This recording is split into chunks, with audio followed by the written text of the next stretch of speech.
Babylon is an original epic set in the early days of Hollywood. It's about ambition, it's about excess, it's about hubris, and it's about a society on the brink of massive change.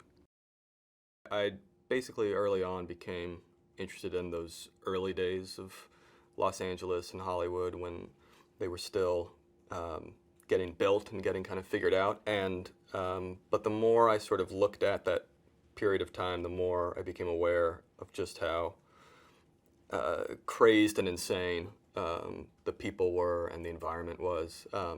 It was this sort of larger-than-life assemblage of misfits of all stripes who kind of came together to build this city out of nothing, build an industry out of nothing. And there's a certain kind of crazed behavior that comes from that. So I wanted to try to capture in a really unvarnished, unsanitized way just the extremes to which they lived and worked and partied, and what that kind of behavior led to, both good and bad.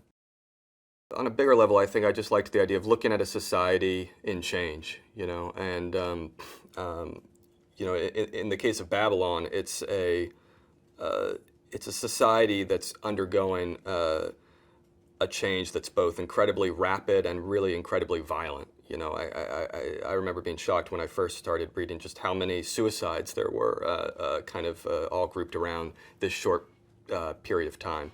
It gives you a sense of the human cost of this thing, the human cost of, we like to use words like disruption now in a kind of euphemistic or positive way, but, you look at what these people, these human beings went through at this time, and it puts a face on the damage of that kind of that kind of sea change. The operating principle with Nellie was that she's a force of nature, that she's someone who, kind of crashes into everything that she encounters, but there's a kind of magic that arises from that. It's part of why she becomes a star so quickly. It's also part of why she in her career encounter problems so quickly. But she's very much, I would say, kind of representative of that real Wild West spirit of the time, where the old rules were out the window. The Victorian age was a memory. World War I had demolished all of that. And here you are in this kind of wide open land of California where, the possibilities seem endless. And you've got this mushrooming industry where people all over the country and the world are flocking like moths to the flame. There's a sort of collective hysteria and madness that comes from that, and she is absolutely, an embodiment of that. She works hard, she parties hard, she lives hard in every way. What I wanted to do with the movie is try to look at the whole organism as a piece. I mean, there's all these individual characters, but really there's also the sort of macro character of the town, of the industry at this moment in time. And so I wanted to try to parallel some of these paths. Someone who's just rising up with someone who is the sort of current king of the moment. Someone who's knocking on the doors outside looking in, crossed and contrasted with someone who holds the levers of power at that time. And then you sort of see how these tectonic plates shift, because that's really one of the most interesting things I think that that happened at that time. Jack is sort of the uber movie star. He's the highest grossing leading man in the world. When we meet him, he was very much modeled on that kind of early lineage of male movie stars of that time, whether it was John Gilbert, Douglas Fairbanks, Valentino.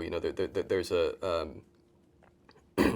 this kind of ideal of the romantic leading man, at a time when, again, the whole idea, you have to remember, the whole idea of a movie star was this sort of novel concept. So Jack Conrad, he's one of these guys who has reached the apogee of stardom right at that moment, at that fulcrum, where the kind of love and adulation he inspires is really hard, I think, even for today, for us to fathom. It's near, it's like a near deity.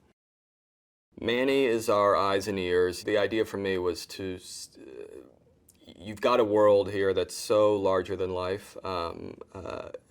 I wanted to show what it might be like to experience that from an outsider's point of view. So, so the idea of someone who, up till the very beginning of the movie, is kind of peering in from the outside, kind of knocking on the doors, wishing he were in this thing that he's kind of on the margins of, and using him as our as our access point, as our ultimately our guide through the story.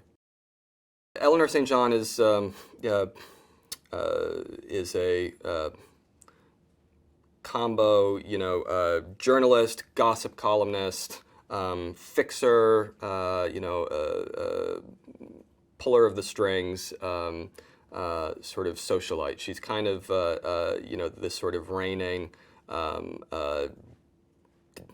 dowager empress. At least I think that's how she would describe herself of Hollywood. She's modeled on a variety of people. I mean, most specifically Eleanor Glynn. But also, as you get a little bit later in Hollywood, obviously, people like Luella Parsons and Hedda Hopper, and I think she's someone who I think revels in the power she has to kind of, make or break careers and discover people and whatever the opposite of discover people is, sort of make a point of forgetting people. I think a lot of how the movie was structured to me was also just kind of, it wanted to be structured through the idea of these parties and how the parties of LA, of Hollywood, change, because parties can kind of tell you almost everything you need to know about a society. You see who gets in, who doesn't. You see who rules the roost at the party, who doesn't.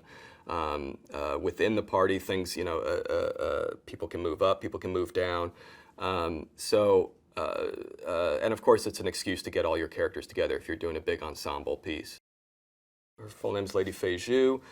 She's a actress, singer, performer, title card writer, a little bit of a sort of a Renaissance character, who just kind of wears a lot of hats, very much like a lot of the people of that time who, might have been mostly defined by one job or another, but really would do a whole variety of different things, either behind the scenes or in front of the camera.